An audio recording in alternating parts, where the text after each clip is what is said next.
Ready. Hi, everyone. My name is Jennifer, and I have such a privilege to bring to you some information from Nolene today about brain profiling. Now, brain profiling is kind of an uncommon, not very well known modality. And so it's one of the reasons that Nolene is here to enlighten us. Hi, Nolene. Hi. Lovely to have you here. Will you please tell us, give us a 60-second blurb about what brain profiling is and what benefits it offers? Okay. The important thing to know about brain profiling, it is a type of personality profiling. And the important thing to know about this is what makes it different to everything else that we've ever done and all the other millions of profiling tools out there is that this one tells us what happens to the brain when we're under stress. Because we all know that when we're relaxed, everything is great. But the moment we're under stress, we behave differently. And that is really the key to understanding how we're wired and why we don't behave the same when we're stressed as when we're relaxed. That for me is the pinnacle of what makes this different to all the other kinds of profiling out there. The other thing that is different, of course, is the way we get the profile, and that is through muscle checking because the brain knows this information. So it's much more accurate than any other kind of profiling out there. I think that's the Sort of, six. you can't fool the body. Well, it's either right or it's wrong. It's like being pregnant. You either are or you're not. It's you That's can't get wonderful. Okay, so is it sort of you can't fool the body? well. It's not so much as fooling the body because your brain actually knows which part of it is dominant.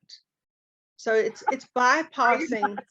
it's bypassing what you think the person wants to hear. So all the other profiling tools out there are on multiple choice questions.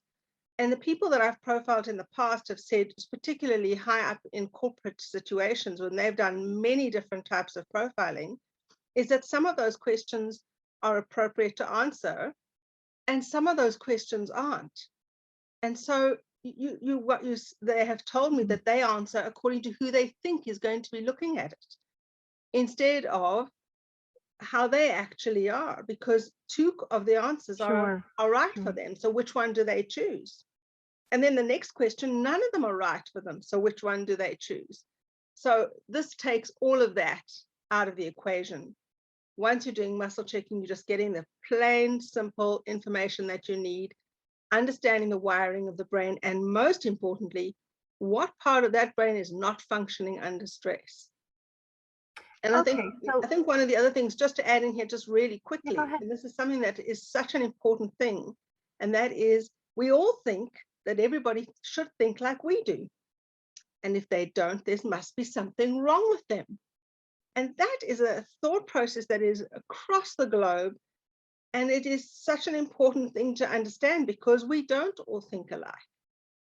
And there isn't anything wrong with the other person. They're just different. And when we begin Mm, to understand that and we begin to learn to vocalize what we need to make us happy and to make us more productive, that is something that is, I think, sets us apart from anything else.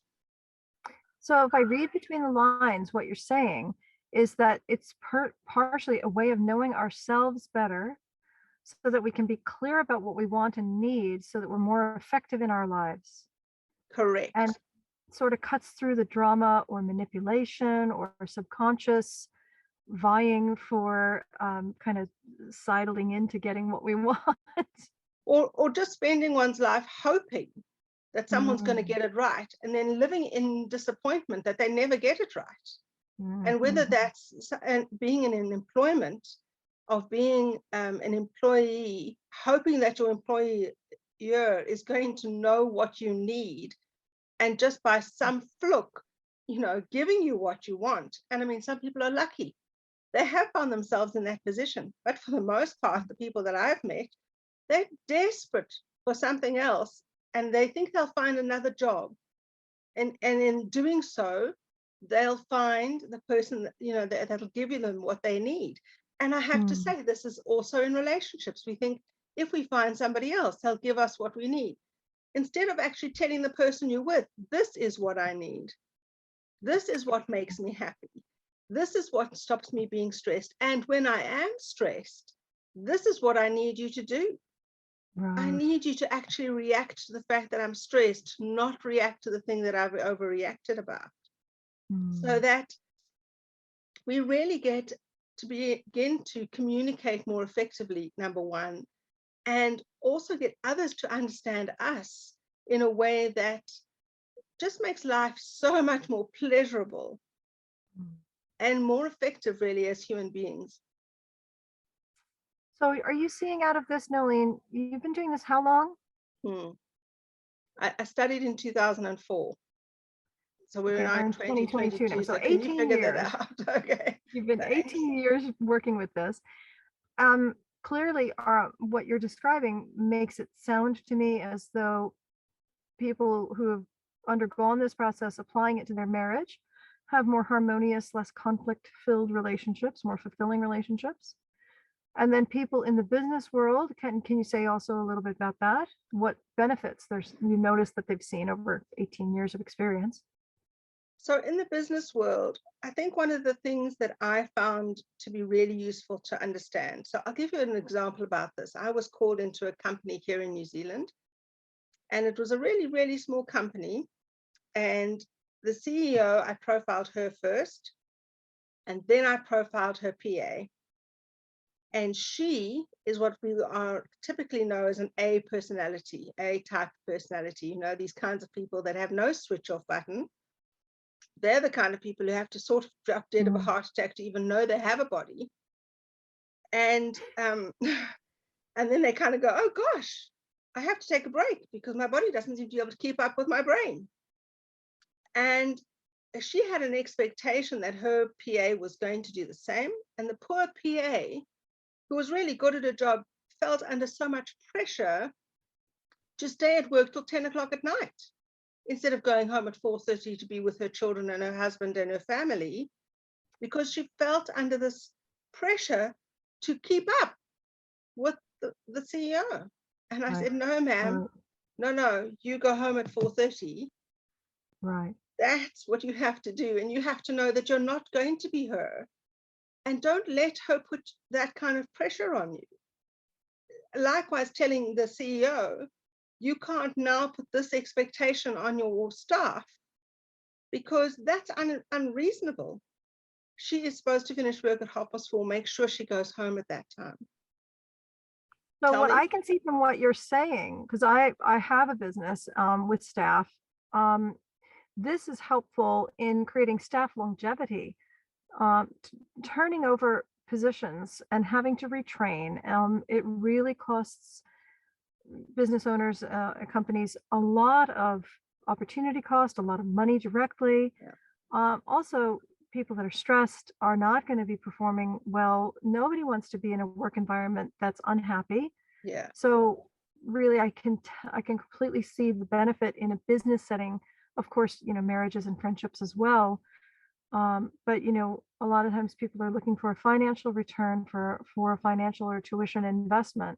And so I wanted to cover that. I see the wisdom in what your results are. Absolutely. So one of the things so from a business point of view, what we've done is a lot of team building work. So getting staff to actually understand each other, but also getting the upper level management to understand the middle level management, so they can get more out of them, so they can make them happier, so that they will stay. Right. Because what we see is such a huge change almost every 2 years, that the middle management are moving and changing. So this is a big problem for companies. And then the other thing is recruitment. So that I know in South Africa, they would send me the top 5 people that they liked, and they'd give me the job description, and I would profile those 5 people for them and tell them which one was going to fit. Yep. And every time we did that, it worked brilliantly. Every time they thought they were going to just save money by not using my services, it cost them a fortune, because they would put in somebody who within 3 months had to be chucked out again. So they stopped cutting me out because it saved them money. But yes, so from a recruitment point of view, that's one of the things we can do, but also getting teams to really work together more effectively.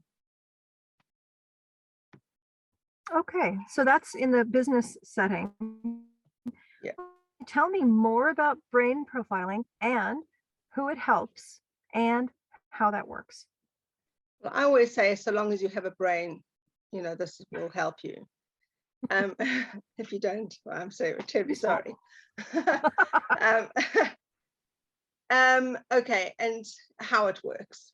Well, initially it actually sprung from something called Brain Gym, which a lot of people are familiar with, which actually, interestingly enough, is about how to get your brain to be more integrated, which actually is the process whereby you are getting more out of your brain profile because you're not slipping into that switch off so easily. The person who originated this is Dr. Melody Diaga. She was a Brain Gym specialist, and she took the information from there and she enhanced it. She is an educator and an absolutely brilliant woman in her own right, and has won numerous awards, of which, off the top of my head, I can't remember exactly, but she has won incredible awards. It is really about communication. Really, it is about communication, and it is the one aspect that we really don't teach our children. It's not taught at school. It's barely taught at home, because parents generally don't know how to communicate. I remember saying to my father, you know, you're really useless at this job of being a father. And his retort was, I never had a father, so I never learned how to be a father. And so I don't know what I'm doing.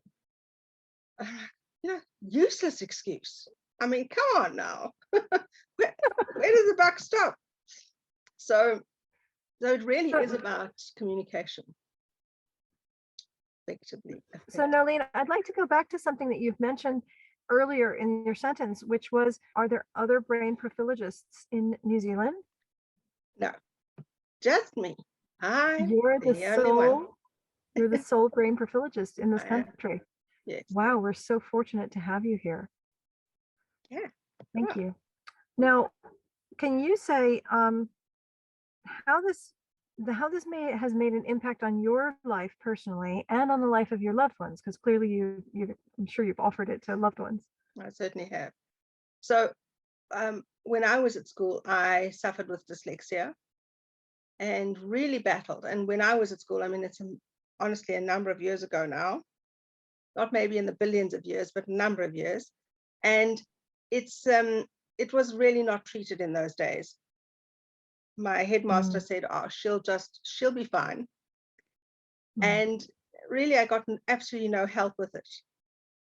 And when I went overseas, in fact, to Paris to study to be a sound therapist with Professor Tomatis, I really benefited so much from the sound therapy, and it enabled me to learn to read.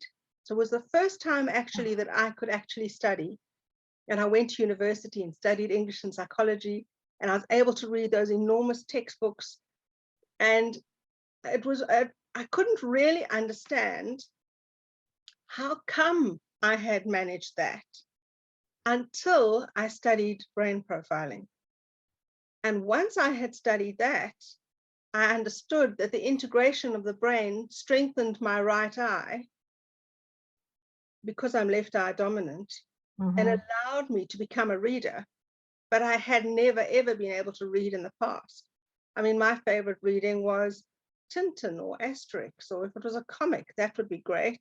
But if it was a television, if it was a movie, that would be even better. You know, don't give me the book, I'll watch the movie.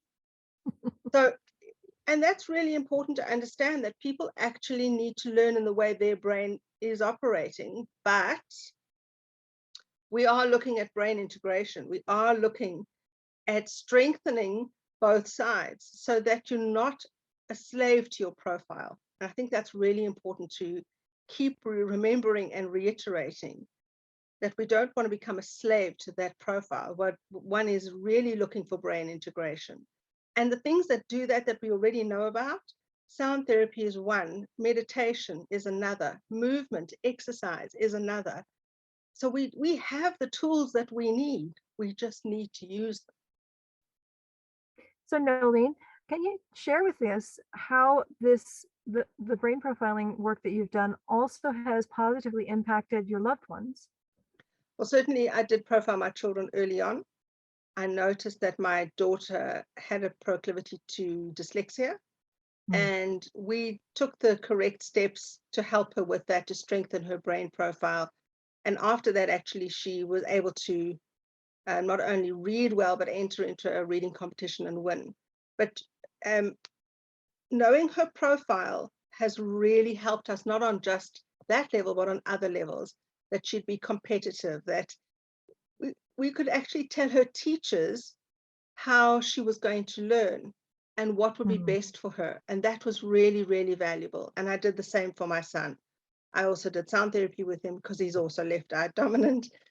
Poor children, they both got my eye. And um, I was able to tell their teachers how best to teach them, how best, which would be the best way in, which would be the best way to give Excellent. them information. And I would work on the brain, the dominance in terms of integration. So both children did forms of exercise which help with brain integration. Um, my daughter learned to read music, which helps with brain integration. Where there are many ways to get your brain to integrate. And certainly this is something that's very valuable. So certainly it was wonderful from a personal point of view. Not only that, but I could profile my husband. And I have to say that was incredibly useful because we tend to sometimes find the opposite profile to marry, thinking that this person completes us. And in a way it does, because you often go for the other hemisphere. But then of course, communication feels like you're communicating with somebody from another planet. So and so communication can be really tricky. And so he's a really detailed orientated person, and I'm a really give me the bottom line kind of person. And I'd keep interrupting him and he'd get so furious with me. But when I understood this, and he understood my need for the bottom line, and I understood his verbose desire to tell me all the detail, it certainly helped us learn to not get so angry when Mm. each of us behaved in those certain ways, that we could be more compassionate and be more giving and allowing, because I know, yes, you need to do the detail, so I keep quiet and I try and listen Mm. to the detail until I Excellent. can't anymore. But you know, it's Those a bit are really clear benefits, with abs- parenting, with child, with marriage, with professional life, and waking hours. That kind of takes up most of so many people's days. So thank you for sharing that. oh, it's a Now, pleasure. can you help me understand how often does somebody need to have their brain profile done? Once. It's a once off, Once ever? once ever. You don't Oh, change. You're born with this, you die with this. It never changes. so it's kind of like your blueprint. It's your blueprint. Exactly right. Uh-huh, okay. Now, say, I'd like to offer my experience of brain profiling with you for myself and my son, and myself and my husband. I sat and I had the opportunity while you gave my son a brain profile session to take the notes for him. And I learned so much about how he's wired and what supports him. And already, when we're having a conversation and he says, Mom, that's just too much information. I can't handle that right now. I stop now and I say, okay, that's fine. And if I have to track it, I write a note and I'll pick it up with him later. And I work more effectively with him. I don't want him stressed and anxious. Um, so that strengthens our emotional relationships too, our relationship. That strengthens our emotional relationship too, because he knows I've got his back and he knows that I want to work with what works for him. When I had a brain profiling session with my husband, firstly, of course, I learned more about myself and more about him. And the tips that you gave us and the exercises that you gave us to help us integrate have really helped a lot of setting aside grievances, setting aside resentments, and just saying, okay, this is the exercise and this is why, and this is going to help us get to a better place. So we've been married for 20 years. It's really been beneficial in helping us overcome obstacles that have gathered a lot of momentum, that have been unhelpful. So Absolutely. thank you for those. Oh, such a pleasure. Such a Now, pleasure. One puts so much time and investment into relationships. yes. And it's, yeah, there's nothing more gratifying than being able to feel that somebody else really gets you, really understands you. Yeah. I think we really miss that. I think we really miss being able to feel comfortable in the space that somebody really understands what we need and who we are. The thing is Very that true. when, again, just bringing up schools and children, teachers always say to me, oh, eventually I get the child. Eventually, it takes me a couple of years. Eventually, we could shorten that down to an hour. You don't have to spend 2 years trying to get to know the child, to know what they're good at, or what they're weak at. We could really make this incredible. And in fact, one of the things I wanted to tell you about was one of the schools in New Zealand. I profiled a lot of the early child, the 5-year-olds, and that school won an award Oh, exciting. because they had done such effective teaching for Mm, these children that they got compensated for being so good at it. So beautiful. it's good for the children, it's good for the teachers. It really is. It is such a useful thing. There was another school in South Africa that gave the teachers some of the information and put the children's profiles on the table. So when the child was having a difficulty, the teacher would walk up to the desk and look at the profile and immediately know, I know why this child's not getting this. And then able to recommunicate that information, or let me restructure it in a way that I know you can A, hear it, and B, take action on it. And then children aren't so frightened, because there's so many children who are frightened to ask. They don't want to be laughed at. They don't want to be ridiculed. So they don't want to let other people know that they didn't get it. Right. So there's so much stress and tension out there. It's unnecessary. So Nolene, thank you so much for that. And I hear wonderful applications in just, well, if you're a human being and you have a brain, this will benefit you. And then, of course, there's so many different areas in which it can be applied. So school, personal relationships, workplace, and more. Yeah. You bring more to being a brain prophylaxist than just that skill set by far. Can you tell me some of the other titles that you've picked up along your journey of learning in life? Well, yeah, with pleasure. So I also am a sound therapist. The work I do is based on the work of Professor Alfred Tomatis. And so his method was called the Tomatis method. Mhm. And I had the privilege actually to actually meet him and do programs with him, which was an incredible privilege. And I did a singing course with him as well, which was hugely hilarious. Of course, everything is in French because he's French, and it was all in Paris. It was quite amusing. But that was an incredible experience and personally life-changing for myself. And so I did that for a number of years, and then studied the brain profiling and added that in. I had an interest myself in homeopathy, and I studied homeopathy for 4 years and homotoxicology, because in the sound therapy I worked so much with autistic children, a lot of vaccination injured children, and I needed to understand what was happening from a toxicity point of view. So I studied for my own personal benefit. And then just recently, in the last couple of years, I got the qualification to be a homeopath. So I just added that in. And that really gives me so much pleasure, because I adore to help children.